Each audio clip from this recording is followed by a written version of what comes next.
Welcome to our channel. आज के हम इस वीडियो में सीखेंगे सम हाउ, सम वॉट और समवेयर का यूज। इनके मीनिंग क्या है, इनसे सेंटेंस कैसे बनाना है, वो सारी चीज़ें आज हम इस वीडियो में सीखेंगे। तो चलिए स्टार्ट करते हैं आज का वीडियो। सम हाउ जिसका मतलब होता है किसी तरह, किसी न किसी तरह, किसी न किसी प्रकार, जैसे तैसे, किसी ढंग से, ये इसके मीनिंग्स होते हैं। सम हाउ कैसे यूज किया जाता है, अब हम वो सीखेंगे किसी सेंटेंस में कैसे यूज करना होता है। जैसे कि यहाँ पर लिखा है, we use some how when we want to convey that something happen और will happen in a way that is not entirely clear और एक्सपेक्टेड। यानी कोई भी ऐसा काम जब वो होता है लेकिन वो कैसे हुआ है, किस तरह से हमने किया है, उसके बारे में अच्छी तरह से जानकारी नहीं होती, तब हम वहाँ पर इसे यूज करते हैं सम हाउ को। फॉर एग्जाम्पल, किसी तरह मैं समय पर परियोजना करने में सफल रहा। Somehow I manage to finish the project on time.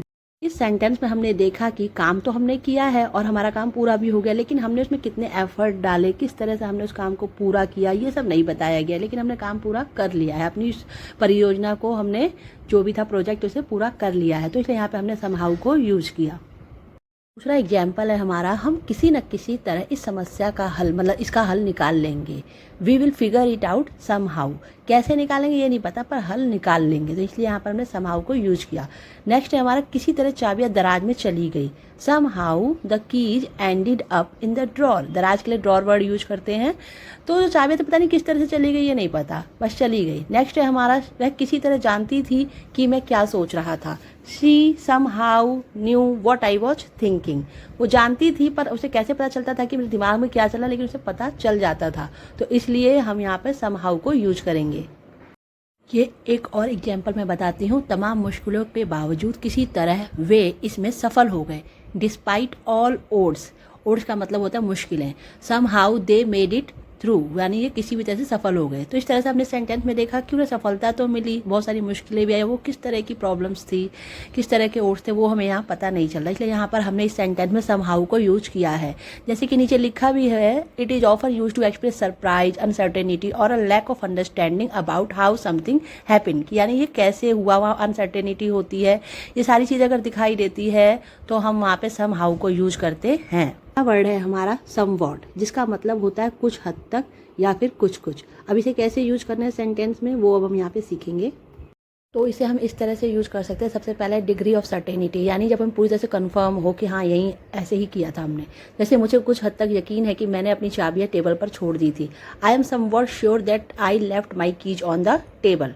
Next है हमारा डिग्री ऑफ कंपैरिजन। जब हम कंपैरिजन करते हैं, तुलना करते हैं, दूसरा प्रयास पहले की तुलना में कुछ बेहतर था। The second attempt was somewhat better than the first. तो इस तरह से हम इसे यूज करते हैं। अभी आगे भी इसके यूजेज मैं दिखाती हूँ। तीसरी तरह से कैसे यूज करते हैं वो मैं बताती हूँ। जैसे डिग्री ऑफ एग्रीमेंट, जब कोई एग्रीमेंट होता है, मतलब हम सहमत होते हैं किसी बात से। जैसे कि मैं आपकी राय से कुछ हद तक सहमत हूँ, लेकिन मुझे कुछ संदेह है। I somewhat agree with your opinion but I have reservations. Next है हमारा डिग्री ऑफ इंटेंसिटी, यानी किस हद तक, तब वहाँ पे हम समवॉट को यूज करते हैं। जैसे वह इस खबर से कुछ हद तक हैरान थी। She was somewhat surprised by the news. Next है हमारा डिग्री ऑफ अंडरस्टैंडिंग, यानी कितनी समझ है उस चीज के बारे में। जैसे कि यहाँ पर लिखा नहीं एग्जाम्पल, वह विषय से केवल कुछ हद तक परिचित है। He is only somewhat familiar with the subject. तो इस तरह से हम इसे यहाँ पर यूज कर सकते हैं। का जो सबसे छठा यूज है वो ये है, नंबर 6 का जो यूज है, डिग्री ऑफ डिफिकल्टी, यानी डिफिकल्टी जो थी वो कितनी थी। यह चढ़ाई कुछ चुनौतीपूर्ण थी, लेकिन हम इसे पूरा करने में सफल रहे। The hike was somewhat challenging but we manage to complete it. चढ़ाई के लिए हाइक वर्ड यूज करेंगे। तो इसमें मतलब चुनौती तो थी, पर बहुत ज़्यादा थी या कम थी ये कुछ पता नहीं चला, इसलिए यहाँ पे हम सम वर्ड को यूज करेंगे। नेक्स्ट है हमारा डिग्री ऑफ सेटिस्फैक्शन। रेस्तरां में कुछ हद तक संतोषजनक थी, लेकिन यह बेहतर हो सकती थी। जो सेवा थी वहाँ पे कुछ हद तक तो सेटिस्फैक्ट्री थी, लेकिन ये उससे ज़्यादा बेटर हो सकती थी। तो इसको हम ट्रांसलेट करेंगे, the service at the restaurant was somewhat satisfactory but it could have been better. तो यहाँ पर ये जो थी सेटिस्फैक्ट्री हो तो सकती थी और ज़्यादा, लेकिन हुई नहीं। कितनी करनी थी कितनी नहीं, वो अमाउंट नहीं बताया गया। तो इसलिए भी हम यहाँ पे समवॉट को यूज करेंगे। तो इस तरह से हमने देखा कि हम समवॉट को किस तरह से अपने सेंटेंस में यूज करते हैं।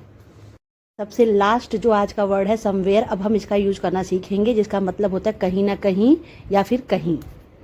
जैसा कि यहाँ पे लिखा हुआ है, somewhere is often use to refer to a place that is not specified और नोन एग्जैक्टली। समवेयर वहाँ पे मोस्टली यूज होता है जहाँ पर किसी प्लेस के बारे में यानी किसी जगह के बारे में बात तो की जाती है, लेकिन स्पेसिफाइड उस जगह का नाम नहीं बताया जाता, एग्जैक्टली नहीं बताया जाता। फॉर एग्जाम्पल, चलो शहर के बीच में कहीं मिलते हैं, लेट्स मीट समवेयर डाउनटाउन। तो इस एग्जाम्पल से हमने देखा कि हम डाउनटाउन वाले जगह पे मिल तो रहे, लेकिन वहाँ एग्जैक्ट लोकेशन क्या है, स्पॉट क्या है, वो यहाँ पे स्पेसिफिकली बताया नहीं गया है। तो इस तरह से हम यहाँ पे समवेयर का यूज करते हैं। कुछ और एग्जाम्पल अभी आगे देख लेते हैं। हम इन एग्जाम्पल्स को भी देख लेते हैं। जैसे बगीचे में कहीं एक छोटा सा कैटरपिलर एक पत्ती को कुतर रहा है, कहाँ कुतर रहा है ये नहीं पता, पर कहीं पे कुतर रहा है, तो इसलिए यहाँ पे समवेयर को यूज किया है। Somewhere in the garden a tiny caterpillar munchies on a leaf. रसोई में कहीं ताजी पकी हुई कुकीज की सुगंध हवा में फैल रही है। Somewhere in the kitchen the aroma of freshly baked cookies waves through the air. Next हमारा कक्षा में कहीं ना कहीं दिन भर के पाठों के लिए एक व्हाइट बोर्ड तैयार रखा होता है। Somewhere in the classroom a white board stands ready for the days lesson. तो यहाँ पर हर जगह बताया गया ऐसे रखा होता है या हवा में फैलने पर किस जगह से फैल रही है एग्जैक्ट स्पॉट का नहीं पता चल रहा, इसलिए हम यहाँ पर समवेयर का यूज करते हैं। तो हमने आज के इस लेसन में इन तीनों का यूज करना एग्जाम्पल्स के साथ सीख लिया है। समहाउ कहाँ यूज करना है, समवॉट कहाँ यूज करना है और समवेयर का कहाँ यूज करना है, वो हमने इस वीडियो में आज अच्छी तरह से सीखा। तो अगर इस वीडियो से आपको अच्छी तरह से ये कॉन्सेप्ट समझ में आया तो मेरे चैनल को लाइक, शेयर, सब्सक्राइब और हाँ, अच्छे अच्छे कमेंट जरूर लिखिएगा, जिससे कि मैं आगे भी इसी तरह से अच्छे वीडियो बनाती रहूँ। तब तक के लिए मिलते हैं अगले वीडियो में, तब तक के लिए बाय बाय।